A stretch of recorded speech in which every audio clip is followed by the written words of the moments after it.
Hello, everyone, and welcome to episode 31 of the Backyard Banter Podcast. My name is Matt Harmon, and this is the second time I've done this intro today. I'm pulling back the curtain right away. We've had some connection issues and this, that, and the other with this podcast, but I am really excited to actually finally do this thing because we have a great guest here on the show today.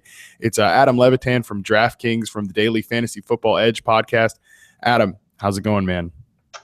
Yeah, I'm really honored to be here. I mean, I love fantasy football industry talk. I love sports media industry talk in general, and I love dogs. I mean, I have a real problem, an obsessive problem with me and my dog, and I know you do as well. So I feel like we got a lot in common going on here.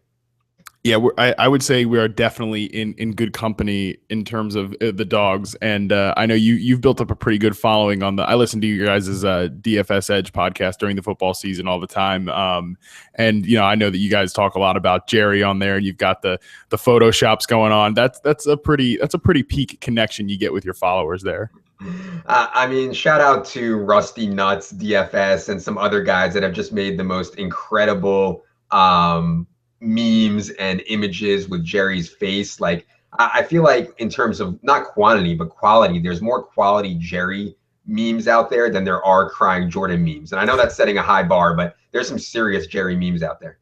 Oh yeah, that's the best. I think my dog has been crying Jordan like at least 7 times too, which is just kind of rough. I mean, I posted one picture of him from the Grand Canyon and somebody slapped a Jordan face on him. I'm like, all right, come on, guys. This was a nice moment we had. And I officially put the word out there that I'm only accepting quality crying Jordans now. Like, they got to be good. And because the peak ones are still too good. But we're not only are we here today to talk about dogs and crying Jordan memes, if you've been listening to the podcast, you know that what we're doing here is we're kind of going through the industry, talking to some of the bigger names out there, some of the best people, and kind of getting a feel for how you got to where you were in order to, maybe just provide a guideline for other people or just listen to some good stories. So let's start out the beginning of your story, Adam. How did you kind of come to fall in love with football, fantasy sports? Take us through your backstory there.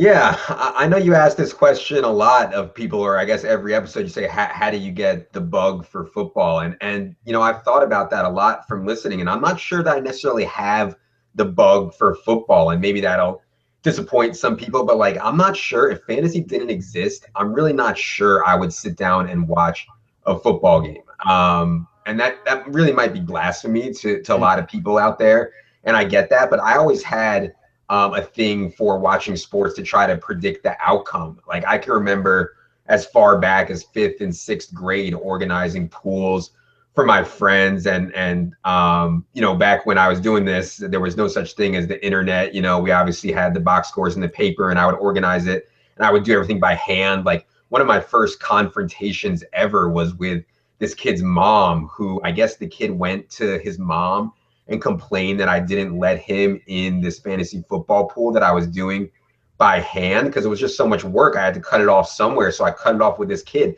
and his mom just comes at me and starts yelling at me like I didn't let her kid into the league. And I was like, you don't understand how much work it is to go through the box scores and add up everybody's scores. So that was like my first confrontation ever, really, now that I think about it. So yeah, I've always been into like organizing and trying to predict outcomes, and really, as it went along, I was always the one doing the March Madness pools for all my friends, and really just trying to take their money by organizing this, and then me being better than them at watching sports and predicting outcomes. So I guess probably unlike most of the people you've had on here, I'm not sure I love football as much as I love trying to be more correct than other people in saying what's going to happen.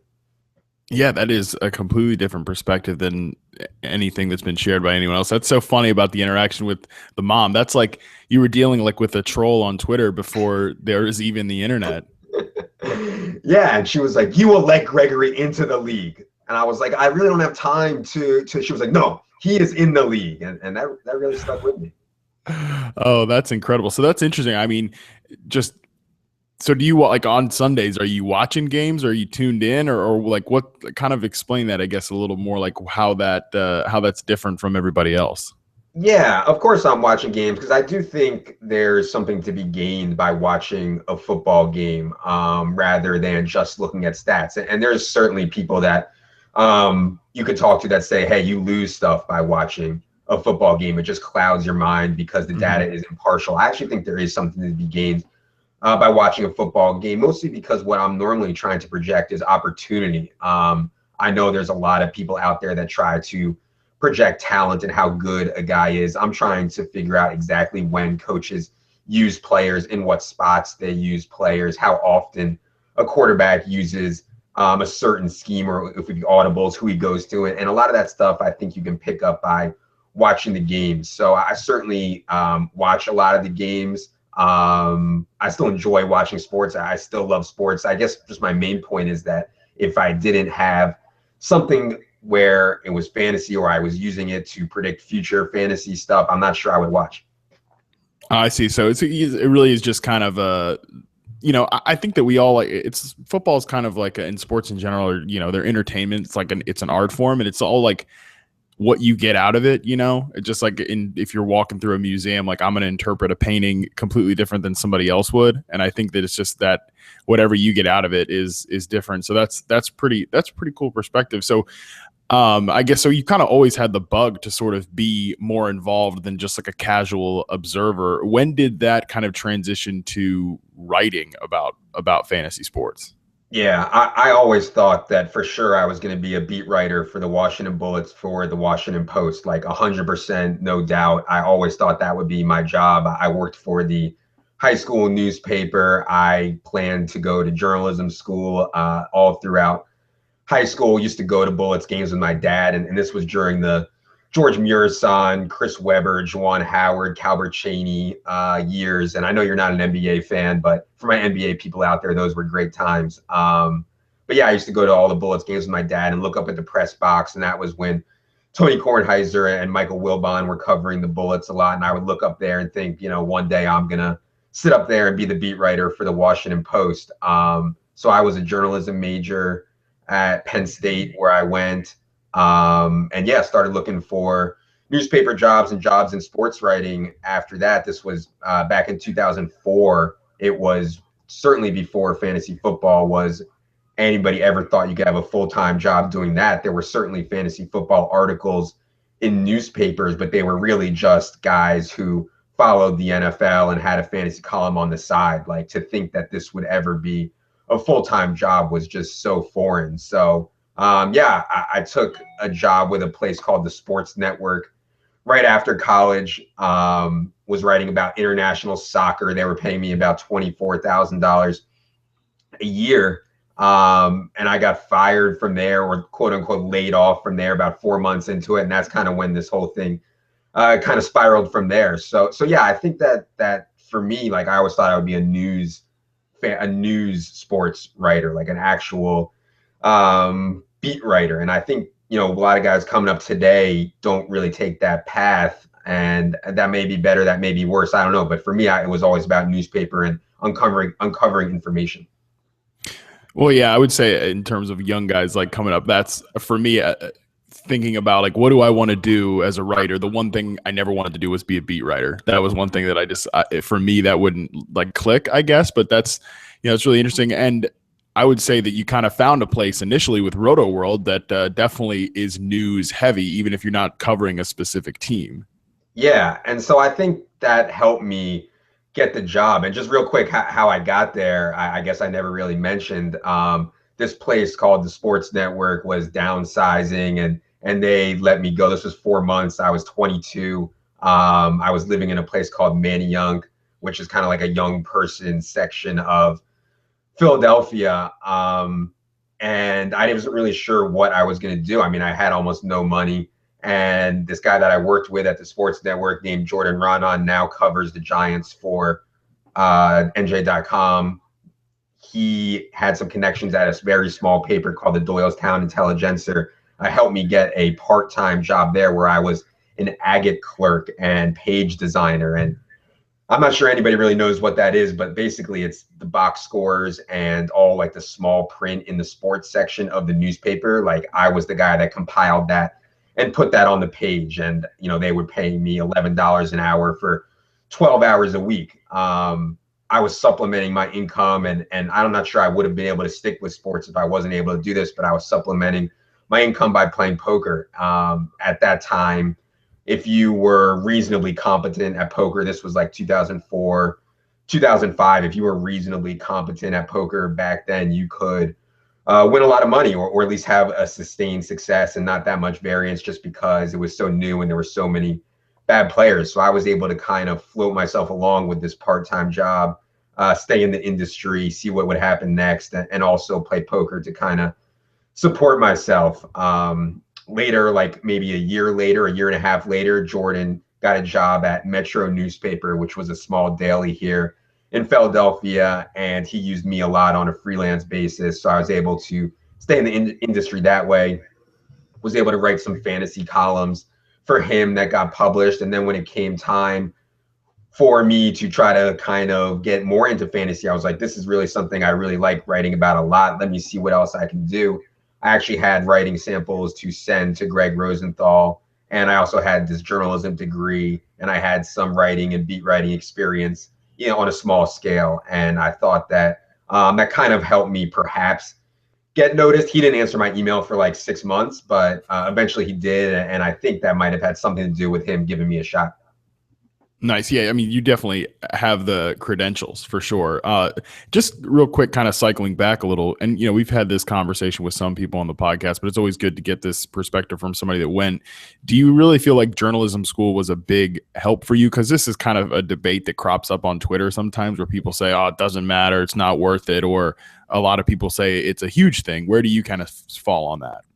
Yeah, I thought for undergrad journalism was good. I mean, I wasn't a sports journalism major. I was a journalism major. I learned a lot about news. I had to write politics stories. I had to cover current events. And then I also got to write some sports articles also. I think the bigger controversy is whether to go to journalism graduate school. And I didn't do it, so I can't say for sure, but I would venture to say that that is a pretty big waste, considering you can start at a newspaper and kind of get more real life experience covering all kinds of stuff. So yeah, I think for fantasy, it would be pretty silly to go on to J school for graduate school, but I think it's a fine major for undergrad. I mean, we learn a lot about writing, which is going to be important no matter what job you do, and you learn about interacting with people, which is going to be important no matter what job you do. So I do think that it's a pretty good major. Yeah, for sure. I think that if you're not like a natural writer, I think that it's huge. You can tell reading people's work who like writes just to write about or just to talk about football, and then but also people that are like kind of have a more natural inclination to be able to write about multiple different subjects. And I feel like having not grad school, but having journalism school in your back pocket, that probably helps a lot with that. So when you got to Roto World, what was like the early experiences there for you?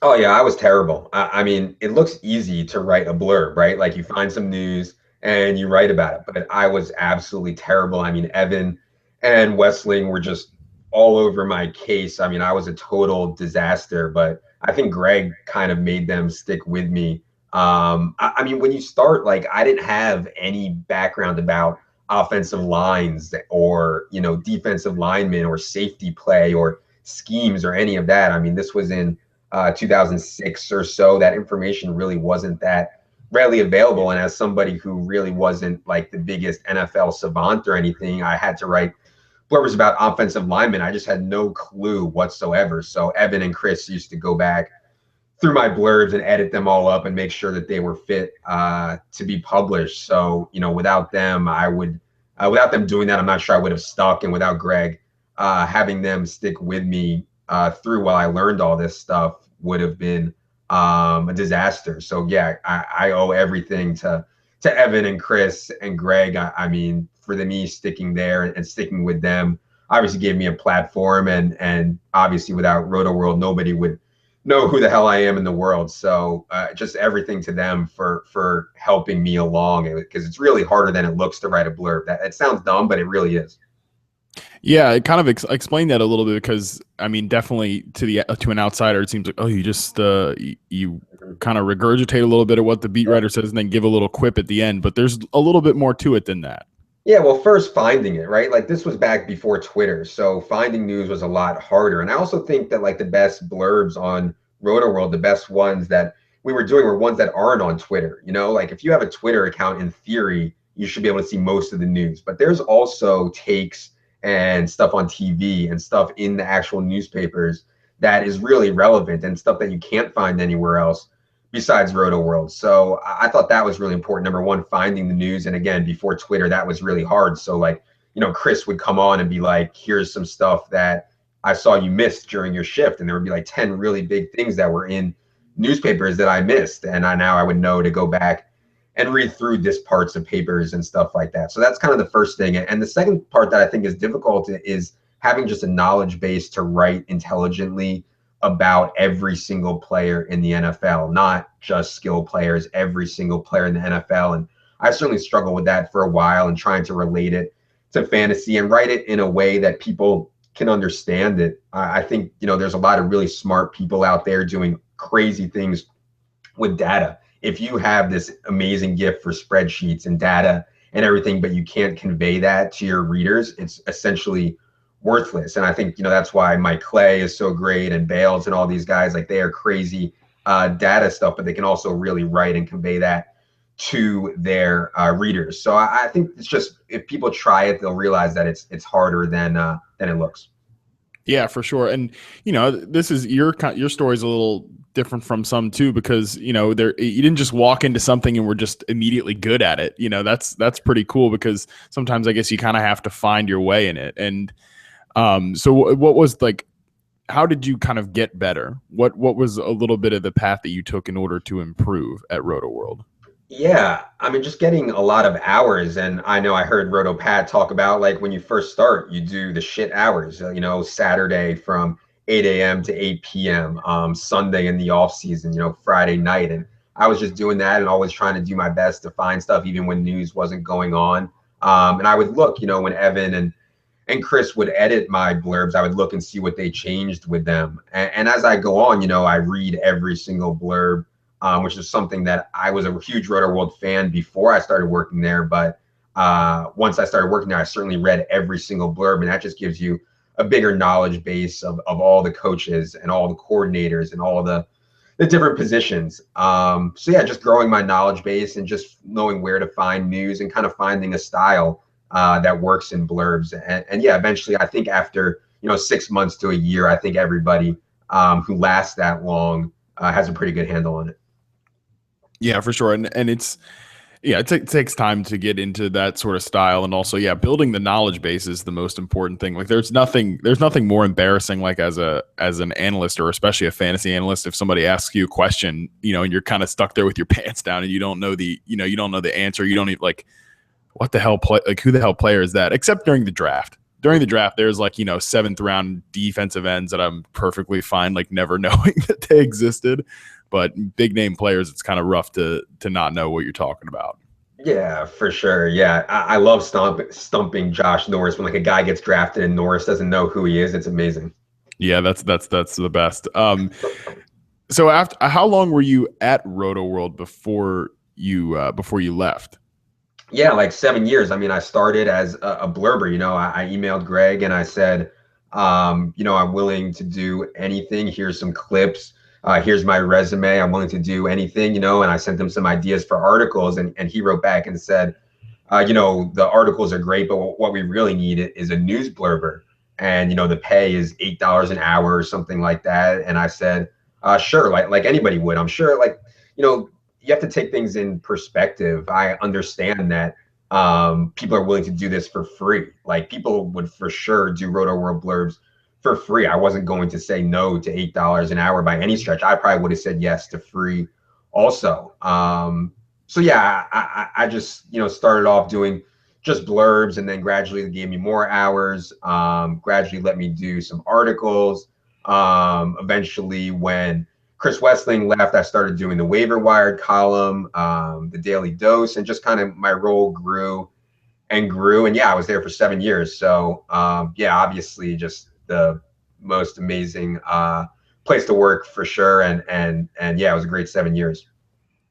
Yeah, that's awesome. And, if you guys, we talked with Matt Friedman on the last episode about the Fantasyland podcast, and the kind of one of the best episodes I thought was the building up of Roto World. There's just so many, like, branches of that tree that go off and spin other places. Obviously, like, I work with Greg and Chris now at NFL.com, and it's just so interesting, like seeing how the industry unfolds like that. So, after 7 years, people know now, like you're with DraftKings. What was kind of the take us through that decision a little bit? Because I'll say, like, just from my perspective, obviously the DFS thing is things are trending a little bit better now, but a little bit after you went on there, it seemed like things could get pretty dark pretty quickly. So to me, it would seem like a kind of a little bit of a risky move. But what went into your thought process there? Yeah, well, I always had a backup plan. If it didn't go well, I was just going to open a doggy daycare center in which people drop off their dog to me when they go to work, and I take care of them all day, and I start that business. That No, actually it was might be a little bit less stressful too. Yeah, no, it was certainly a hard decision. I mean, working for Roto World was awesome. I mean, I worked from home, and I'm not sure many people know the name Brett Vandermark, but he was kind of Greg's replacement after he left, and he's just an amazing boss. I mean, he was not let us write about pretty much whatever we wanted. We kind of ran the ship, and he was always there to support us. And it wasn't like a boss that you would see, like not like Gavin Belson on Silicon Valley or like Steve Carell's character on The Office. Like, it wasn't like that at all. It was an awesome job, awesome boss. Obviously, Evan and Pat and Nick were amazing to work with. So it was certainly a tough decision for me. I kind of looked at it in terms of range of outcomes, and when you're working in a new industry, I thought the range of outcomes was higher in a strict DFS space, and certainly it's a narrower range of outcomes at NBC and Roto World, super stable and just a great job, and all this stuff that comes with it, 401k and all that. Just really solid, and that would have been the low variance route. I thought for me, I am kind of have a lot of risk tolerance in my background. I just kind of wanted to chase the highest upside, and it was also a perfect storm at the time. This was a time where I had kind of established a name for myself, and I thought I had a pretty good skill set for DFS, and also it was a time when like DFS was just starting, and these new companies, essentially startups, were just had so much money, and there was just so much upside with it. I thought that it was worth the risk to work, in that space. And also, to credit to DraftKings, like a big thing for me with them was I wanted to sign an independent contractor agreement, not a full-time agreement. I wanted the chance to chase any other opportunities that came my way, and that's kind of how I got involved with Fantasy Labs and all that stuff. So yeah, I kind of want to have a chance to start my own thing and be invested in startups that I have a chance to really grow and be a big part of. So it was certainly a hard decision, but I just kind of thought it was a perfect storm of factors. Yeah, it sounds that way, and I agree. Like it's cool to still be able to keep your hands in other things as well, outside of just the main company that you work for. So what's different that you like? How's the job at DraftKings different than the job at Roto World?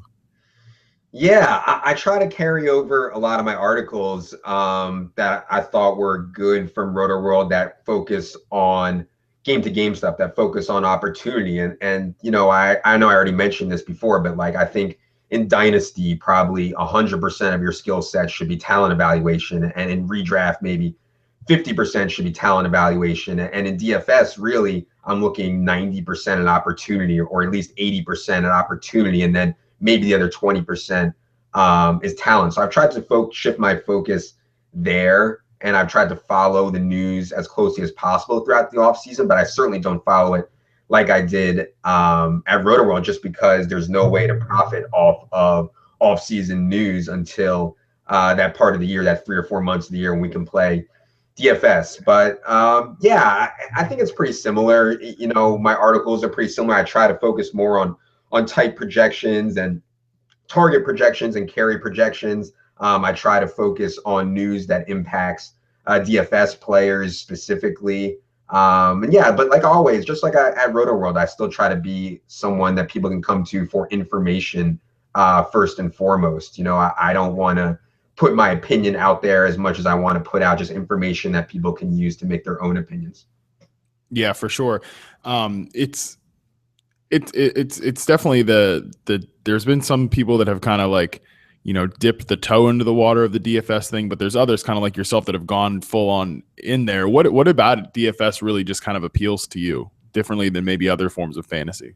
Yeah, look, for me, it's not for everybody for sure, and I totally get that. For me, it's like the perfect thing, and I love now. It's just like it gives you a chance to prove yourself. Like people used to always tweet at me, "You don't know what you're talking about," or "I could have your job," or "This is a bad take on this guy." I'm like, okay, well, I have head-to-heads posted, for whatever buy-in level you want. You're welcome to come play me and prove that you're better than me. And I just leave it at that. That to me is like the best part of DFS. It's like if people want to talk, if people want to prove whatever, they know more, that's totally fine. Let's do it and we'll settle it where it counts most, with actual money. So that's just a huge thing for me. I just love it. I don't know. I love the week to week aspect of it. I mean, it's really tilting, obviously, to play season long and have your first round pick go down in week 2. That's totally part of the variance, I understand. But when you like invest so much of your year in this one draft, that can be really tilting. So yeah, I think it just fits my personality and the way that I like to play fantasy so perfectly. Yeah, I like it too because like you mentioned, it is so much about opportunity, but I also think that it kind of brings you a little bit back to like, the true roots of evaluating like matchups and individual, like the cornerback and wide receiver matchups, so like really digging into that, like what matters, like, whether it's just disparate information or whether it's something is actually super important, or whether it's a good, like a really bad run defense, but a really shitty backfield is playing them. Like how much do you put into that? I think it's so fascinating from that perspective. Oh yeah, exactly. Matchups are totally everything, and you see it, in week to week. If you follow the matchups really closely, you can see, in week to week, like certain defenders, you need to know exactly where they're going to be on the field, and that's something that maybe we don't evaluate at all in season long. Yeah, and also evaluating like other people too, especially when it comes to like large field tournaments. Like you have to like project ownership and everything like that. That's a really cool part of it too. Like especially like deciding whether to fade a guy or to that contrarian play, this, that, or the other. I think that's another part, like evaluating other actual people, other actual players, not just the football players, is fascinating to me too. Right, exactly. You're not playing fantasy in a vacuum. It's there's tons of game theory involved. Knowing what your opponent is gonna do is obviously huge. And yeah, I think that one of the articles that I write is an ownership projection article where I try to figure out what people are going to do, and that's obviously a huge part of it.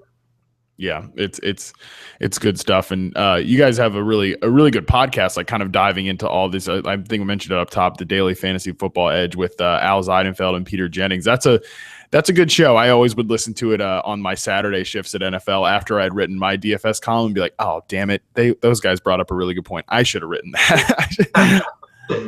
Yeah, I have so much fun doing the podcast. It's really the best, and those guys are just like so sharp and play such high stakes that like them coming on and sharing what they think is just crazy. And I think that's part of the reason that it's popular. We don't just talk about it.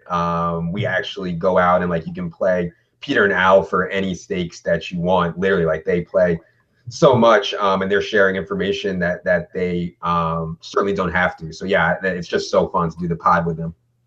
Yeah, it's good stuff, man. I think one of the other things, kind of a little bit shifting gears here, that we wanted to talk about, that I know we wanted to talk about on your episode, was how you use social media a little bit differently than other people. And everybody's talked about how much they're on. Like we're all on Twitter too much, that's for sure, especially yours truly. But you've mentioned kind of to me that you use Twitter a little bit differently. What makes your account different from others? Yeah, and I only mention this because I've heard some people on your podcast and I've seen some other people on Twitter kind of mention this. I don't view Twitter, for me personally, as a social interaction tool. And that extends even when people that I know are fans, that like I know I wouldn't have a job. I know people wouldn't be paying me to write about fantasy if it wasn't for my fans. And I totally get that. People that follow me. I just don't answer start sit questions. I don't use Twitter as a conversation piece pretty much whatsoever. I view my Twitter as, number one, I'm going to put information out there that I think is extremely useful, whether that's a link to somebody else's article, whether that is a link to a podcast that I really like, a link to a newspaper article, a stat that I found interesting, updates on injuries, like total hardcore information that I think people aren't finding in other places that I think people will have use for when they're making their lineups. So that's my number one goal on Twitter. And I guess my number two thing with it is I want people to be able to click on my account and scroll up and down and just find information. Like, I don't want you to have to scroll through like a picture of me and my boys drinking. I don't want you to have to scroll through, beach photos of me and my kid. Nobody cares. You know what I mean? I don't want you to have to scroll through a bunch of yes, no answers to questions or start sit questions. I want you to be able to click on my Twitter and find information that I've been talking about and find links to things that I've done. And maybe that's a controversial hot take. I don't know. That's just the way I like to read people's Twitter, and that's the way I like to handle my Twitter. The start sit thing, especially for me. If you're on Twitter, if you're following me, if you're following Nat, if you're following all these people, if you're reading DK Playbook, if you're reading Roto World, like, you have a huge base of knowledge. Me answering your start and sit question really shouldn't help you, or I don't think that that's what I'm here for. I think I'm here to give you information to make your own decisions, and you'll be way, way better for it. So I don't know if that's a hot take or not, but that's just the way I kind of view Twitter. And people might say, hey, Adam, you're taking Twitter way too seriously. Like, I'm not even exaggerating. Twitter is the most valuable thing that I own by a wide margin. Like, I have a house, my wife's wedding rings, like anything I own, my car. Twitter is way, way, way more valuable than anything else I own. And monetizing your Twitter is something that we could talk about for hours. But Twitter is, I'll just say, as a blanket statement, Twitter is no doubt the most valuable thing that I own, and that's why I take it kind of so seriously, or maybe too seriously. Well, even from just the perspective for me, like, I mean, I have a job because of Twitter. I got connected with all these people because of Twitter. And yeah, normally when I need to keep up with something, it's definitely through following people on Twitter, good information accounts out there and everything like that. But then at the same time, like, yeah, I totally use Twitter differently. Like, I'm all about, again, posting 1,000 pictures of my dog, updating people on my like road trip or whatever that I just took. And like the whole aspect of like making connections with people and all the community bullshit. Like, that's totally my vibe. So it's definitely fascinating that just you and I, not even the greater scheme of people out there, are very, very different on this. Yeah, and that's totally fine. And I follow you, and like, I would never hate on somebody for using Twitter a different way. I just thought that's the way that it worked for me, and having the community aspect of it might work better for other people. Do you do if people ask me to start sit, what's the chance that you respond?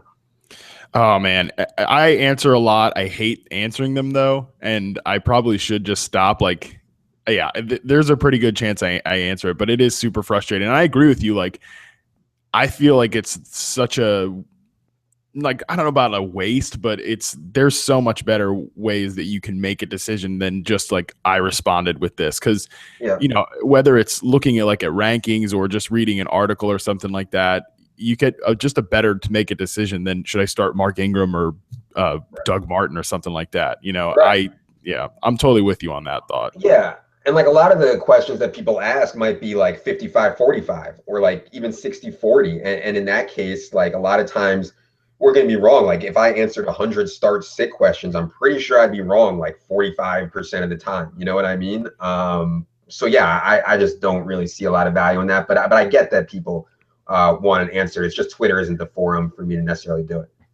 Yeah, most of the answers I feel like are complicated. Like, well, I should go longer than 140 characters on this, explaining why in this scenario, if your roster needs, a little more variance, you start a different player than if you need just kind of a safe floor. So that's always difficult part about answering the start and sit questions for sure. Yeah, for sure. Yeah. One thing I forgot to say about the Roto World stuff was, like, I think one thing about, since the blurbs don't have names on them, like, Evan and Chris were able to make me look really good. Like, people knew I was associated with Roto World, and they didn't know who they were reading, me or Evan or Chris. And I feel like now, you don't know who's writing it. I feel like Pat and Ray and Nick are maybe making somebody else look really good who's there now. So, that's kind of one thing that I thought was really cool about Roto World, that the blurbs are anonymous and kind of stay that way. So yeah, I thought that was something that I wanted to mention. No, that's interesting. And I think that, like, sometimes you can tell who writes the blurbs based on, like maybe the last line or whatever. Yeah, if there's like a snark level. Yeah, it's the snark level for sure. We've talked about that with a few of the other guys from Roto World on the podcast. Like, do you think you had like a specific style and ready? Like, if somebody lined your blurbs up with other people, do you think that yours would stand out in any way? Yeah, I certainly wasn't as snarky or as funny as some of the other guys. Obviously, Pat's the king. I know you had him on, and he talked about that. Yeah, I was probably tried to be as stats heavy as possible. So yeah, that would probably be my trademark. But yeah, I don't think you'd be a huge difference between me and Ray and Nick and Pat and Evan at this point. I think, there's kind of good synergy there, and I think that kind of makes it good too. Yeah, for sure. And I think that, everybody's got a different writing style, but sometimes uniformity is certainly important, especially if you're just trying to convey information. So, Adam, another thing we wanted to talk about on the show here was, living like a normal life. Because we mentioned, digital, like the digital space and how you're different there, but also like you're married, you have a family and everything like that. What is the balance of that? That's something that I've talked with a few people on, but haven't really dug into. Yeah. I mean, it's hard.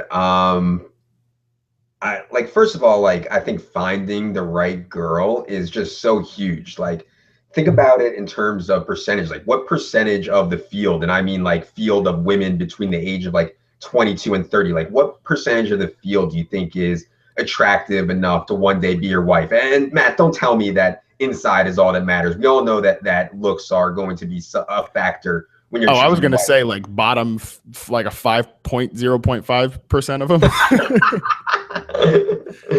Right. So let's say like 20% of the field is attractive enough to be Matt Harmon's future wife. You know what I mean? Now let's narrow that 20% down to girls who would actually want to bring home to your parents. And as I found out, bringing her home to your parents is tough, but having this person be your kid's mom is like even harder, even more important. Like, I would not want my wife, like, it sounds fun in a vacuum to say, oh, my wife is a life of the party. She shotguns beers and smashes them against her forehead, and she's up for anything, anytime. Like, I'm not sure that that's who I would want to be the mother of my kids. So like, if we go from that 20% of attractiveness, and then we go down even further from people you'd want to be the parents of your kid and bring home to your parents. And then on top of that, you want someone who's willing to accept kind of an alternate lifestyle. Like when I met my wife, I was playing poker like 500 hours a year. I had this weird job where I was kind of writing about sports and trying to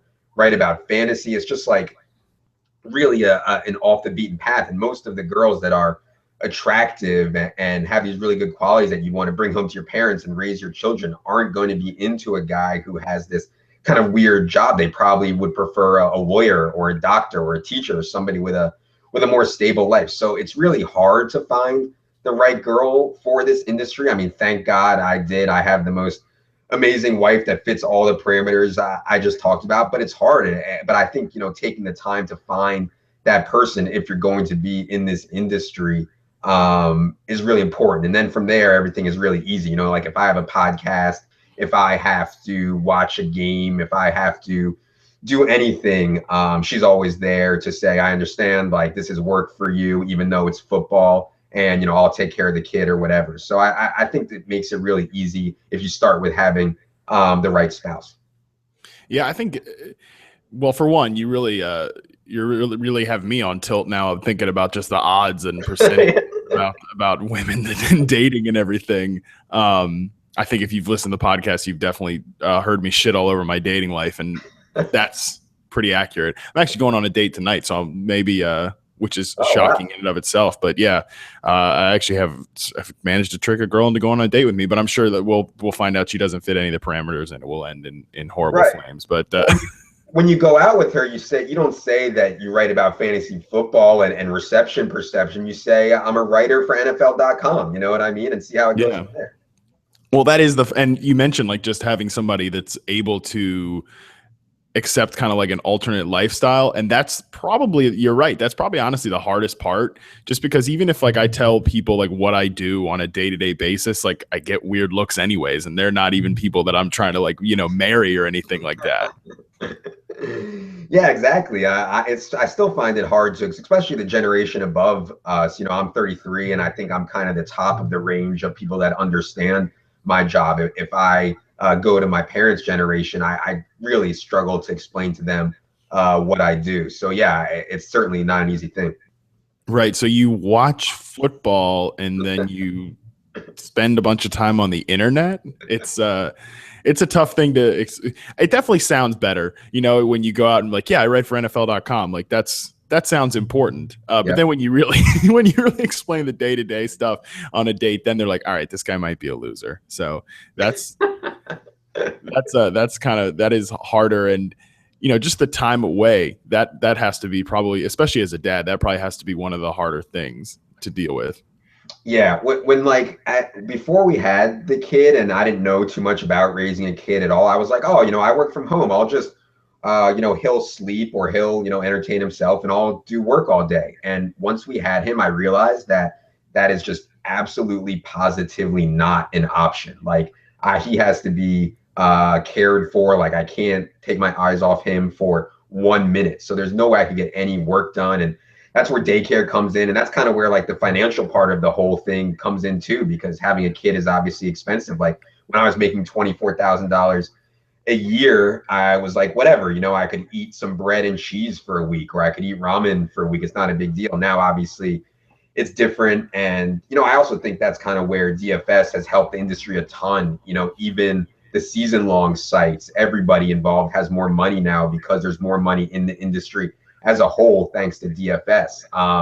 You know, your article is going to get way more hits from people playing DFS than ever before because they're you know, wagering actual money as opposed to season long where they might throw $100 for a whole year or something like that. So just the level of interest, I think, and the level of people that are willing to pay for content has gone way up thanks to DFS, and that's kind of allowed me and other people to be in the industry and have a family and, you know, be able to afford daycare, which is something that without daycare I couldn't do anything. So yeah, just a lot of things going on with that are really interesting, and family and DFS and everything. It kind of just all comes together. Yeah, on the DFS stuff specifically, you know, obviously it was in the news again this week with what's going on in New York, this, that, and the other. When that first started to kind of crop up and be something that was talked about, like the, you know, the legalization of it or whatever, you know, just the kind of the off-field battles, if you want to put it that way. What was your reaction to that when that first started cropping up, mainly like last year?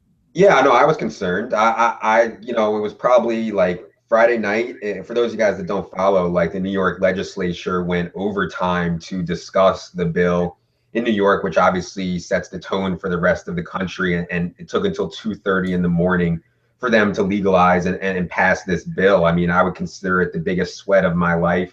I don't know what I would have done if we didn't get this legal clarity. I really don't. I say the dog thing as a joke. I love dogs so much. Maybe I really would have done something with dogs.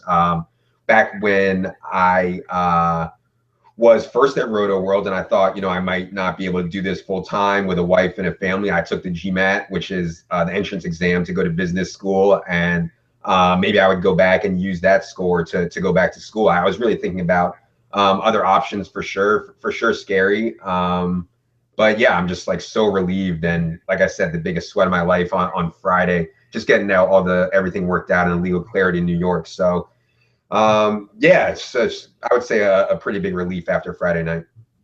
Yeah, for sure.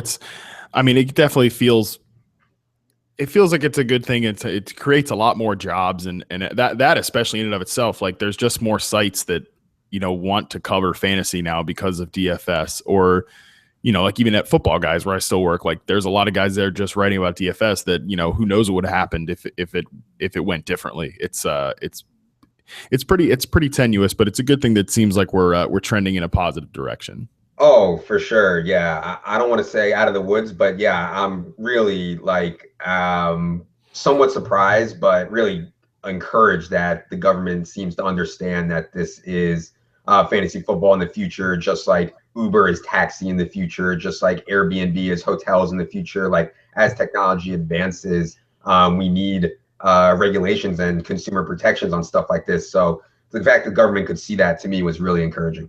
Yeah, so clearly you're a man of progress, as it seems. I was alive before Twitter. I mean, it's hard to imagine, but before Twitter, it's unbelievable. Yeah, no, I can't. Well, again, this comes back to the difficulty of dating and how things sound. Like, I can honestly, like, I don't know what I would do if there wasn't Twitter. Like, if like Twitter collapsed and, you know, one of my college friends is out here and he was asking me, he's like, people are still on Twitter. I'm like, yeah, dude, I'm always on Twitter. I didn't realize that that's hard for me to think anybody's not. Well, let me ask you a question. What percentage of your dates come from modern technology and which come from just general, you know, meeting friends of friends and stuff like that? Oh, well, I mean, if I wanted to actually date more than I did, it would come from like Tinder or something like that. Right. But yeah, so but I don't date very much because I'm bad at it. But yeah. But yeah, no, I mean, but that's how people meet now. I always complain about that. I'm like, I wish I could just meet somebody organically, and everybody's like, no, that doesn't happen anymore. Right. Yeah. Hit the showers. That's not that's not reasonable anymore. Yeah. I missed that whole era, which I'm a little sad about, but I don't know. I met my wife through a friend of a friend, which I guess is the old fashioned way, but it's kind of interesting to me to see if anybody would swipe right on me. Like, I highly doubt anybody would, but maybe they would. I don't know. I feel like it'd be really exciting if they did. Oh, dude, writing the profiles for those, talk about like the most just sickening feeling ever. I'm like, I never feel like I present a good self when I write like a dating site profile. I'm like, I either said way too much or I didn't say enough. It's that's like the bottom 5% of things that I'm good at is writing a dating profile. You're employed and you have a dog. That's all it's going to take. Right. That's what, like, it should just be that easy. It should just be a bunch of pictures of me and my dog. But you know, the swipes, hey man, they're still not coming in. But I haven't been on Tinder in months just because I find the whole thing just unappealing. But whatever. That's enough about my dating life. That's for sure. But so Adam, just kind of winding down here a little bit. I really appreciate the time today. One of the things I've been asking people a lot lately is like, what's something that you see in the industry that you don't really like or kind of rubs you the wrong way? Well, I always want people to be able to support their opinions, and I think we're getting there with that, but there's still some stuff that I see out there, like Dion Lewis is gonna have an unbelievable year. He did XXX last year, you know, and to me that's not enough. Like, I think if you're writing about football and it's so competitive, I mean, I talked already about how people would do my job for free, and I totally understand that. I think that separating yourself, at least by coming up with really fact-based arguments, data-based arguments, you know, stats beyond the norm, to separate yourself, I think proving your opinions is something that's really important. So I've certainly seen more of that lately. Like, I don't know, I don't really have much negative. I know there was some bickering between the season-long people and the DFS people, which to me is just completely asinine and ridiculous. Like, season long is not going anywhere, no matter what people think. And also, like, DFS is so good for the season long community. So I hate seeing bickering there between those two factions. But overall, I would say the community is in really good shape, like really healthy. Fantasy football is getting more popular, and there's more money coming into the industry. So I'd say it's a pretty good time. Yeah, that's for sure. And I'm with you on the like proving your point thing. Like, nothing frustrates more, especially like somebody that's really heavy on, you know, watching film. And like, I obviously watch a lot of wide receivers. Like, it bugs me when I see somebody say something like, oh, well, this guy gets, you know, brought down on first contact too much, or he never gets open. I'm like, okay, but you got to actually tell me, like, what does that mean? You know, what is it when you say like he doesn't get open enough, or you know, he doesn't create enough separation? Like, I feel like my stuff, like I actually show you what I mean when I say that, you know, so that's really I agree. That's a frustrating thing to see. Yeah, for sure. And like, I think you mentioned on a previous podcast, like, you know, for a certain wide receiver, like AJ Green is open when he's covered more often than Brandon Cooks is open when he's covered, you know, and like understanding little things like that and having data to back it up, I think is really awesome. Yeah, that's for sure. I think just stating your point and being able to prove it is important. But Adam, again, so kind of last question here, and this is the question that everybody seems to hate this part of the podcast, but we do it anyways because this is my damn show and I'm going to do what I want. I always give the guest one last shot at the floor before we get out of here, before I yank it out from under you. So, parting shots here, the floor is yours. Yeah, I think, for a tip for people trying to break in, it's going to be really hard to break in as a fantasy football picks guy. And what I mean by that is somebody who has a column every week talking about the players that they like for this week, or the season long writer that just has some picks about guys they like this week. I think you have found a niche with reception, perception. I know Graham came on and talked about stats that he's developed. I think that stuff is awesome. I think maybe an easier way to break in now, and specifically in DFS, is by focusing on a sport, a niche sport. So like, I would personally pay out of my pocket. If there's anybody out there that wants to do this for me, I would pay out of my pocket for data on English Premier League, in which all I want to know is when XYZ players are on the field, who takes the corner kicks. I mean, is that too much to ask? And that data is actually really hard to find. So I think niche sports like English Premier League soccer, or golf, or NASCAR, if you can come up with a really big voice there, and in today's DFS climate where people like me are willing to pay for really good information that I can profit off of, I think finding a niche outside of your standard fantasy football picks column makes a lot of sense. And I think if I was coming up now, that would be something I would focus on. And maybe that's bad because I know this is a fantasy football podcast, but I don't want to discourage anybody from chasing their dream if they love football. I just think it's an easier path to focus on a more niche sport and try to really separate yourself there. No, man, that's good advice. And it's, it's a supply and demand issue. And like we've mentioned, I've bemoaned the fact on this show that there's so many good people from the football world that I can bring on. And that just kind of goes to show you that there's just a lot more supply of really good writers in football than there is a demand for them right now. So that's a good point to kind of maybe even just make your name at first in a side sport, and then once you have like a following, bring them over into a football blog or something like that. And then, you can make waves that way. But no, that's a really good point to close it out here on. So Adam, again, thank you so much for your time. This has been fantastic. I really think that there was a lot that people could gain from what you had to say. And to everybody listening, please continue to rate and review the podcast on iTunes. Check us out there, share the show. This experience has been pretty fun for me, and I'm enjoying kind of the last few episodes here in season 1 before the actual NFL season starts, and we close this thing out for a little bit before the next off season. So again, thank you so much for listening, and I hope you learned something.